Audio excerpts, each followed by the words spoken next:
Now, will you notice, first of all, the altar of burnt offering is brought to our attention. I begin reading now at verse 1. And he made the altar of burnt offering of shittim wood.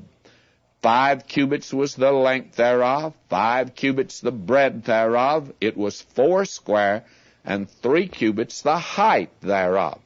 Now the height of it equaled, of course, the ark or the mercy seat on the inside.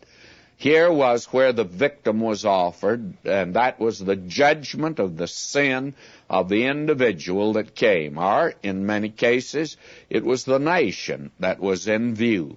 And when it was the nation, it was the morning and evening sacrifice, and was a burnt offering. But on here was all of the offerings that were made in Israel. When this altar was constructed, no other altar could be made. It would be absolutely blasphemy to build any other altar anywhere else. This is the approach to God. Only by the cross, you see.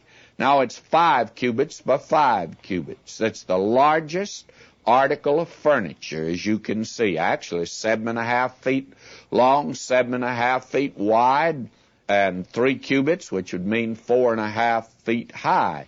All the other articles could have been apparently put on the inside of it. And it was the prominent place, because here is where the sin question must be settled. There'd be no such thing as worship, and no such thing as blessing until they came by this altar here.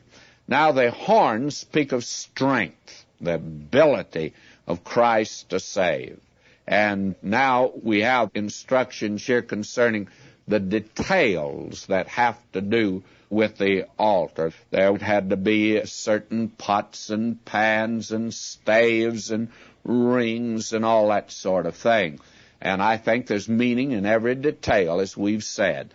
Now you have in verse 8, and he made the laver of brass and the foot of it of brass. Now there was a place beneath for the washing of the feet, and the place above was for the washing of the hands.